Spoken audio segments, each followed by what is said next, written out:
Muito obrigada. Saúde a toda a assistência, novamente, em especial agora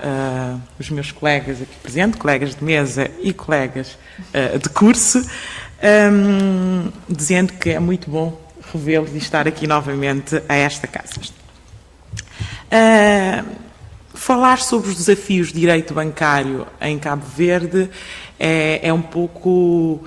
ser aqui algumas considerações prospectivas do direito bancário no nosso ordenamento jurídico nacional e como já podemos constatar da intervenção da professora Joana, o setor bancário em Cabo Verde, na esteira daquilo que vem acontecendo noutras latitudes, tem sofrido densas transformações, desde o desaguar da crise financeira de 2007-2008. Essas transformações a nível do ordenamento jurídico cabo-verdiano residem sobretudo a nível do direito bancário institucional. Diria a professora Joana, se aqui a nível de direito material é uma transformação tímida, em Cabo Verde é praticamente nula. Portanto, basicamente, a transformação no universo das normas de regulação e de supervisão das instituições financeiras, em especial das instituições bancárias. Efetivamente, com as transformações que vão ocorrendo um pouco por todo o lado, em especial nos Estados Unidos, na Europa e em Cabo Verde, em Portugal, dada, portanto, as diretrizes que resultam também da Basileia III, e aqui também devo citar o pilar da convergência técnico-normativa resultante da parceria, do acordo de parceria especial entre Cabo Verde e União Europeia. Então, Cabo Verde vai assimilando também as transformações legislativas que vão ocorrendo, em especial no palco europeu. E essas transformações visam, sobretudo, obter a resiliência, a solidez e a estabilidade do setor financeiro. A nível da nossa arquitetura de supervisão e de regulação, digamos que essa crise não teve um reflexo significativo, porque nós, no essencial, continuamos com a mesma arquitetura. É um sistema de regulação e supervisão centrada numa única entidade, o Banco de Cabo Verde, o Banco Central. Portanto, não há aqui uma supervisão tripartida como acontece em Portugal. Portanto, é o Banco Central que acaba por exercer os poderes de regulação e supervisão, quer na área do direito bancário, quer nos seguros, quer nos valores, no mercado dos valores mobiliários. Embora no mercado dos valores mobiliários há uma entidade especial, que é a Auditoria Geral do mercado dos valores mobiliários, mas acaba por ser uma espécie de entidade que está à sombra, está integrada dentro do Banco de Cabo Verde, foi criada na dependência do governador do Banco de Cabo Verde. Portanto, acabamos, no essencial, temos uma única entidade que acaba por fazer a supervisão de todo o sistema financeiro.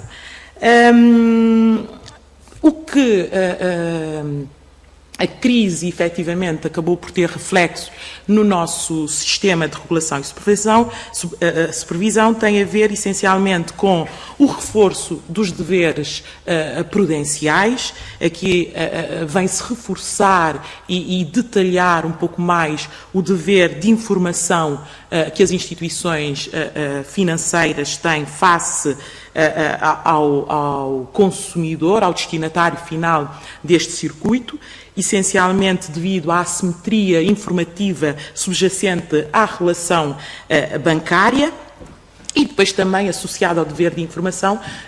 o dever, reforça-se aqui o dever de assistência, na medida em que o banco deve dar não só todas as informações aos clientes, mas também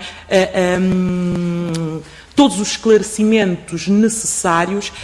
para que o consumidor possa fazer uma escolha clara, fundada, e o banco deve recolher todas as informações relativas à situação financeira do próprio cliente e àquilo que o cliente pretende, para que o cliente possa fazer uma escolha adaptada às suas necessidades e adaptada à sua capacidade financeira. Também aqui surge o dever de apresentação de planos de recuperação em caso de insolvência bancária. Não é que em Cabo Verde nós tivemos nenhuma situação parecida do que aconteceu noutras latitudes, inclusive aqui em Portugal, mas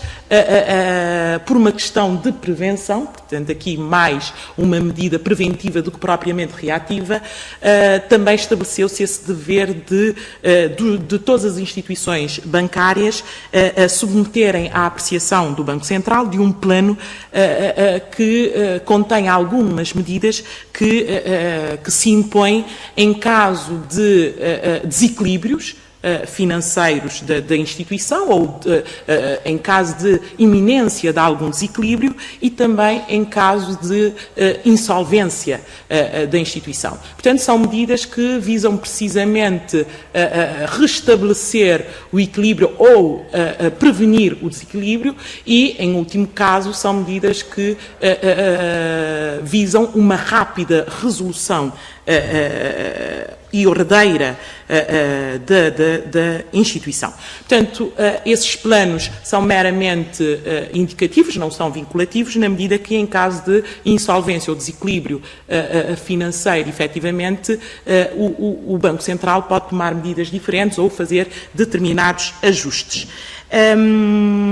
Sendo certo que esses planos são cobertos pelo sigilo, portanto, não são divulgados. É certo que há uma grande corrente que defende que deveria haver divulgação para que os investidores, os depositantes pudessem reagir de uma forma preventiva e se acautelar, mas efetivamente optou-se pelo sigilo e acho que bem, para evitar efetivamente portanto, uma corrida em massa à procura, portanto, de recuperar os depósitos feitos, e isso pode ter um efeito contagiante e pôr em causa o risco sistémico que tanto se pretende prevenir. E também aparece aqui, surge um outro dever que as instituições bancárias têm de ter, que é de comunicação de irregularidades. E esse dever de comunicação impende quer sobre os bancos, quer sobre pessoas singulares, nomeadamente os colaboradores do banco. Estamos a falar aqui sobretudo de administradores e de pessoas que ocupam cargos de direção e de gestão. Também a nível da supervisão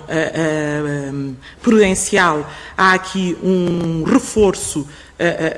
do capital mínimo que os bancos devem ter, um aumento de rácio de capitais próprios, de liquidez, de solvabilidade,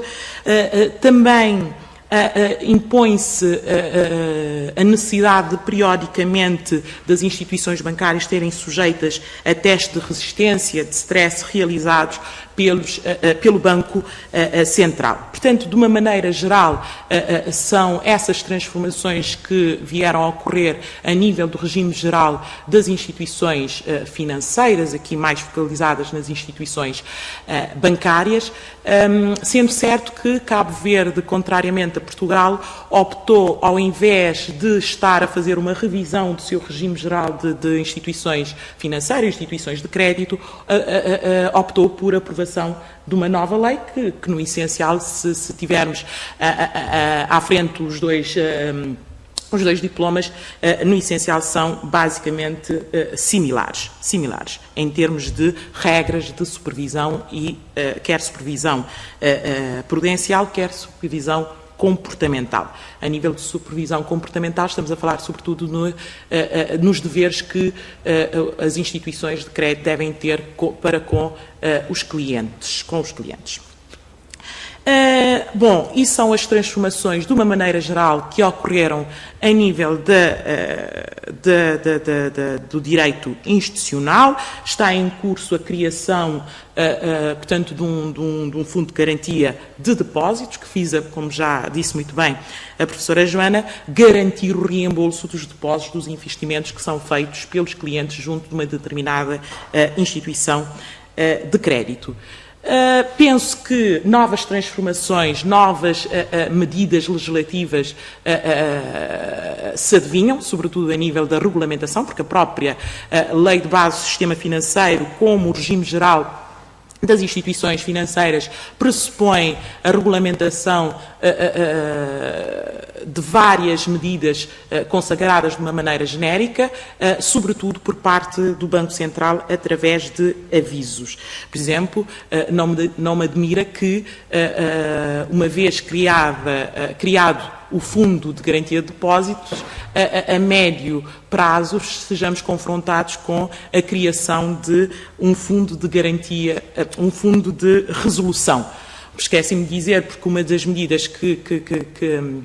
ou um dos poderes que se atribuem ao Banco Central é que, em caso de crise, em caso de insolvência ou de desequilíbrios financeiros, o banco possa, embora já o tivesse deixado implícito, o Banco Central possa impor determinadas medidas com vista a repor os equilíbrios ou com vista à resolução propriamente dita da instituição. E então é de se pensar que a médio prazo se crie um fundo que tenha por objeto precisamente apoiar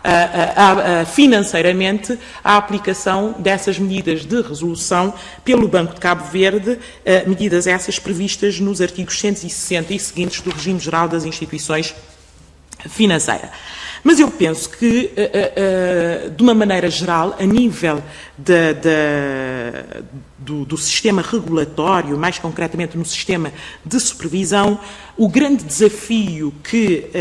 Cabo Verde, ou o direito bancário, terá de ter é de estabelecer medidas que possam, portanto, pautar por um equilíbrio entre, do lado, sim, estabilidade financeira, mas também a rentabilidade e o crescimento, a rentabilidade dos bancos e o crescimento económico do país. Isto porque Cabo Verde é um país pequeno, o seu mercado financeiro é pouco expressivo. Por outro lado, nós temos instituições bancárias de reduzida dimensão, comparado relativamente com instituições europeias, mesmo Portugal. Não se avulta uma diversidade de produtos oferecidos, produtos financeiros, e a exposição das instituições ao risco não é enorme relativamente à situação das instituições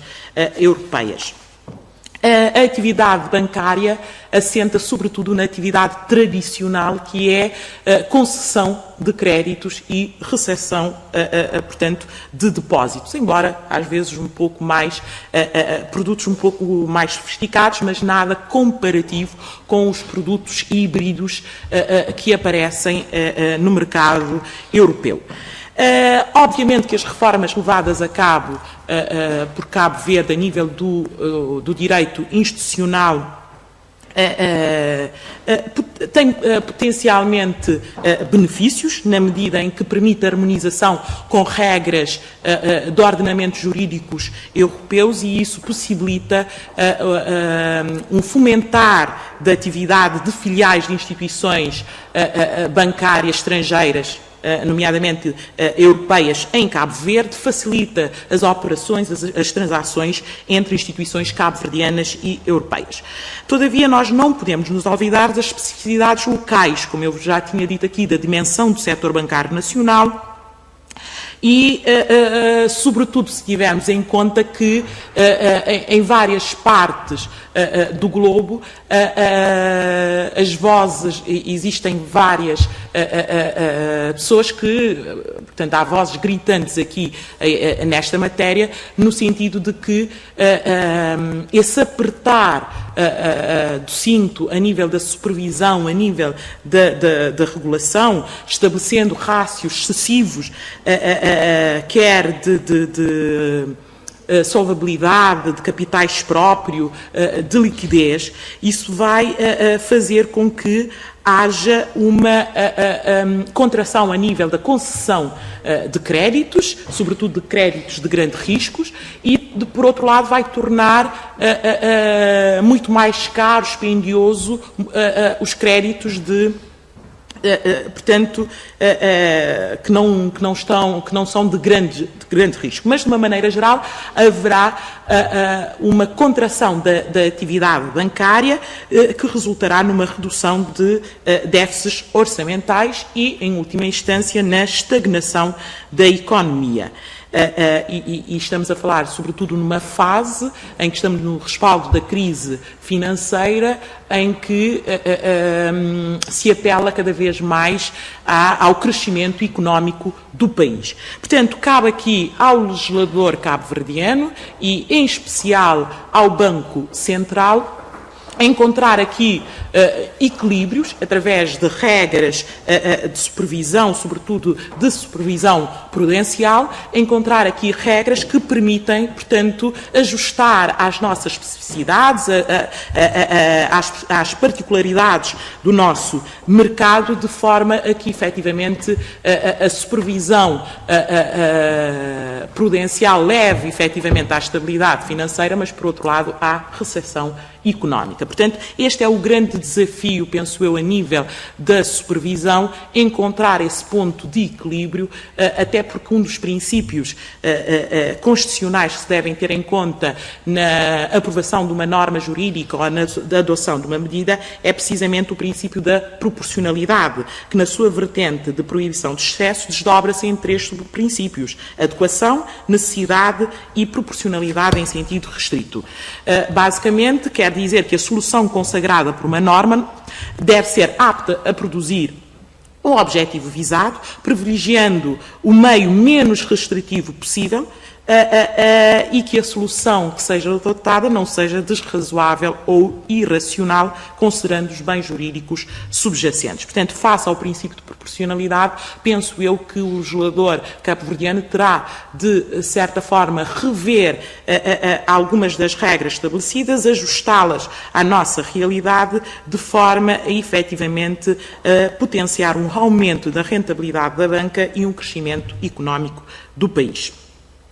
Por outro lado, penso que um outro grande desafio do direito bancário cabo-verdiano tem a ver com o estabelecimento de regras relativo ao governo societário dos bancos. É uma questão que tem sido debatida a nível internacional e tem sido rotulada de uma questão viral, de maneira que, penso eu, rapidamente contagiará Cabo Verde. Aliás, o regime geral das instituições financeiras já deu alguns sinais a esse propósito, na medida em que o artigo 33 determina que o Banco Central deverá estabelecer um código de governo das instituições financeiras, portanto, através do qual terá de fixar regras sobre fiscalização, funcionamento do Conselho de Administração, da auditoria, a nível da remuneração, etc. Este problema se coloca porquê? Porque as regras existentes a nível do Código das Empresas Comerciais que regulam, portanto, o governo de qualquer sociedade comercial, as instituições de crédito não deixam de ser sociedades comerciais, portanto, regem-se pelo Código das Empresas Comerciais. E as regras existentes no Código das Empresas Comerciais, ainda que complementadas com algumas medidas que já estão previstas no regime geral das instituições financeiras e por alguns avisos do Banco Central, não são suficientes, não são satisfatórias às particularidades do governo das sociedades bancárias. Isto se tivermos em conta a dimensão dos sujeitos que podem ser afetados pela administração de uma sociedade bancária. Estamos a falar no universo de depositantes e investidores. Se tivermos em conta que o governo das sociedades bancárias tem de estar em estreita articulação com a supervisão e com as regras de regulação, e também se tivermos em conta a exposição ao risco que essas sociedades comerciais, os bancos, têm, e ao risco sistémico que pode resultar dos desequilíbrios verificados nessas situações, nessas instituições, ou seja, a possibilidade de as dificuldades financeiras de uma instituição bancária rapidamente contagiar outras instituições e isso acabar por desaguar numa crise financeira geral, tal como aconteceu em 2007, em 2008. E, portanto, urge ter regras específicas para a governação das sociedades bancárias, regras que vêm estabelecer e detalhar deveres específicos de boa governação, de responsabilidade dos administradores, que estabelecem sanções pelo incumprimento de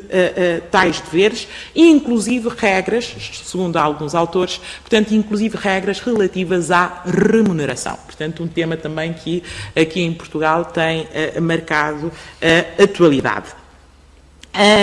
Portanto, penso que é uma necessidade do direito bancário cabo-verdiano e penso que será uma medida legislativa que será adotada a curto prazo. Entretanto, há também, a nível do direito institucional, que preparar, aparelhar o nosso ordenamento de instrumentos que possam acolher não só novos produtos financeiros mais complexos, mais híbridos que vão surgir, mas inclusive uma mudança de paradigma. Já há várias vozes a anunciar que o modelo tradicional da banca está completamente esgotado. Portanto, aquela atividade tradicional que consiste na recepção de depósitos e na concessão de créditos, portanto, rapidamente vai deixar de existir. Recepção de depósitos, porque já não há incentivos para o efeito. Falo quer de incentivos em termos de taxa de juros. Em Portugal, em Cabo Verde, a taxa de juros para depósitos a prazo continua a ser uma taxa positiva, mas relativamente baixa. E em Portugal, penso que estamos a zero, podendo até falar em taxas negativas. Ou seja, em caso extremo, será o próprio depositante a pagar ao banco para ter lá o seu dinheiro guardado por um determinado prazo. Falo também em termos da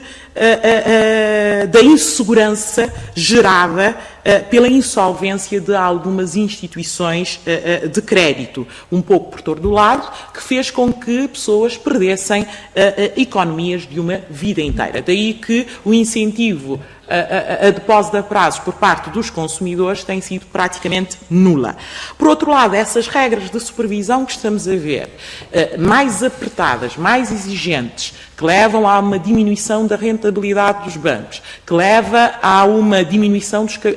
portanto, de capital disponível para concessão de créditos. E, por outro lado, essa redução de depósito, que é onde o banco vai buscar, de certa forma, o capital para conceder créditos,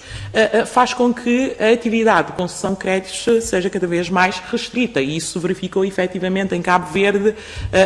após a crise financeira, onde se reduziu bastante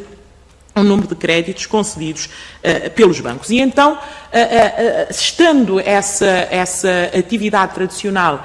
praticamente esgotada, de certeza que irão aparecer novos produtos. A nível da Europa já estão a surgir produtos mais complexos, mais sofisticados, mais híbridos, no sentido de envolverem valores mobiliários, financiamento bancários, seguros. Portanto, isso também vai acontecer em Cabo Verde a médio e a longo prazo, de maneira que também o nosso direito institucional tem de estar preparado, aparelhado para esses novos produtos e, em consequência, para o surgimento também de novos intermediários de crédito. Intermediários esses que podem nascer à margem do direito de supervisão. Portanto, o legislador tem de estar atento, o Banco Central tem de estar atento, de forma, em nome da estabilidade financeira, trazer, portanto, ao universo da supervisão outras instituições, outras entidades, digamos assim, que possam aparecer nesse contexto. Portanto, penso eu que são esses os três grandes desafios, existem outros, mas os três grandes principais desafios do direito bancário institucional que queria aqui deixar presente. A nível do direito material, bem, aqui queria deixar assente que proteger ou conseguir a estabilidade financeira significa necessariamente proteger o crédito. E proteger o crédito implica proteger o consumidor, o destinatário último do circuito. Portanto, não é possível nós conseguirmos a estabilidade financeira se nós não protegermos o consumidor final, o consumidor financeiro, neste caso o consumidor bancário. Tanto é que um dos grandes pilares da supervisão tem a ver com o direito à informação, o direito à assistência do consumidor, tanto é que nós temos extensas regras no regime geral das instituições de crédito sobre a supervisão comportamental, que é a relação, que disciplina a relação entre o banco e o cliente. Na sequência, temos vários avisos do Banco de Cabo Verde relativo ao direito à informação que deve ser concedida quanto ao pressário dos produtos, quanto às taxas de juros, à informação de uma maneira geral que deve ser concedida ao consumidor final na relação bancária, inclusive alguns elementos que devem constar do contrato de abertura de contas. Mas, obviamente, que esses avisos, por mais que sejam extensos, não regulam ou não protegem, digamos assim, o consumidor final na sua plenitude, só tem a vertente da informação. E há muito por fazer a nível do direito material, em especial para a proteção do consumidor financeiro, porque também uma das causas que tem sido apontada efetivamente para a crise é precisamente a desinformação do consumidor que o levou a adquirir produtos que não eram ajustados à sua realidade, à sua necessidade e também produtos para os quais não tinha capacidade financeira para remunerar. De maneira que, a nível do direito material, que é o direito que regula os contratos bancários, há muito caminho a percorrer, porque aquilo que existe em Cabo Verde é mínimo. Regra geral, os contratos bancários têm sido disciplinados pelas regras comuns do direito civil, estou a falar do Código Civil, do Código Comercial, que é de 1886, portanto, Veiga Beirão, portanto, um código de século, e também dos usos. De maneira que, efetivamente, há muito caminho a percorrer. Mas eu queria aqui elencar dois contratos, ou duas matérias, que penso que a intervenção do legislador deve ser imediata, a curto prazo. Nomeadamente, o regime especial dos contratos de adesão ou dos contratos pré-formulados. Em Cabo Verde nós não temos uma lei geral das cláusulas contratuais, nem um regime que regula os contratos de adesão, como noutras paragens, de maneira que esses contratos continuam a ser regulados pelo regime geral, pelo Código Civil, que nem sempre traz soluções satisfatórias. Estou a falar daqueles contratos em que o consumidor se limita a aderir a um clausulado pré-elaborado, sem capacidade de influenciar o seu conteúdo, portanto, contratos que recorrem, regra geral, às chamadas cláusulas contratuais gerais, cláusulas pré-formuladas, unilateralmente dirigidas para um universo generalizado de potenciais consumidores. E esses contratos, os contratos bancários, por excelência, são contratos de adesão, contratos que contêm cláusulas contratuais gerais. De maneira que, nesses contratos, normalmente aparecem com muita frequência chamadas cláusulas abusivas, que estabelecem benefícios desproporcionais às instituições bancárias em detrimento dos interesses do consumidor final. E também são cláusulas que aparecem com muita frequência, são contratos onde aparecem com muita frequência chamadas cláusulas de surpresas, cláusulas com as quais o consumidor não podia contar, ou porque nunca as viu, ou porque estava no verso do formulário que preencheu e assinou, ou cláusulas que pela sua epígrafe apontava para um sentido quando o conteúdo efetivamente era outro, levando ao surgimento de abusos de posições. E, neste sentido, urge ter uma lei especial que consiga repor o equilíbrio entre a instituição bancária e o consumidor, que evite ou procure evitar esses abusos. Uma lei que regule não só a apresentação formal das cláusulas, mas que efetivamente possibilite prevenir essas cláusulas abusivas, portanto, estabelecendo regimes de inibição, portanto, que impedem a inclusão ou que consideram uma cláusula abusiva independentemente da inclusão num contrato singular, e que permitem a nulidade dessa cláusula quando considerada abusiva ou cláusula surpresa, sem efetivamente levar à nulidade do todo o contrato. E nesse caso seria importante ter em conta as cláusulas abusivas que aparecem sobretudo a nível dos contratos bancários. Estou a falar sobretudo de contratos de abertura de conta, que ao mesmo tempo está associado a contrato de conta corrente, de depósito, de giro bancário. E há um outro ponto, também não vou falar muito, só para concluir, mas queria aqui deixar, que penso que precisa de regulamentação urgente, que tem a ver com o crédito ao consumo, dada a massificação do crédito ao consumo e dado ao sobreendividamento das famílias, que é um facto também que tem flagelado a sociedade cabo-verdiana. E, portanto, penso que aqui também é necessário um regime especial. Aliás, o próprio regime geral das instituições financeiras remete para a legislação